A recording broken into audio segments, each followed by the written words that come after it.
আসসালামু আলাইকুম প্রিয় দর্শক মণ্ডলী। লতিরাজ কচু আর এই লতিরাজ কচু বিষয়ে আমি কিছু আলোচনা করব। তে আমাদের যে নাটোরের মোটা লতিরাজ কচু আপনার 14-12টা কেজি আসবে। এটা লতিরাজ কচুর প্রজেক্ট দেখতে পাচ্ছেন। প্রত্যেকটি গাছে দেখেন কি সুন্দর লতি বের হয়েছে। ক্যামেরাটা এদিকে নেন, দেখেন লতির চেহারাটা কি সুন্দর। লতি বের হয়ে গেছে প্রতিটি গাছেই, সুন্দর লতি বের হয়ে গেছে। দেখেন প্রতিটি গাছে 3টা 4টা 5টা করে অটোমেটিকলি লতি আছে।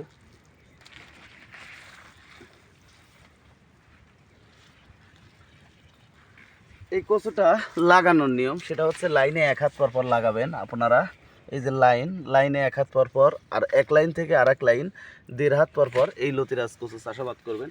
তাহলে ভালো একটা বেনিফিট পাবেন। প্রতি সপ্তাহে 5 মণ 6 মণ 7 মণ করে লতি উৎপাদন করতে পারবেন। তো প্রিয় দর্শক মণ্ডলী, আপনারা যদি লতিরাজ কচু চাষাবাদ করতে চান তাহলে আমাদের সাথে যোগাযোগ করতে পারেন।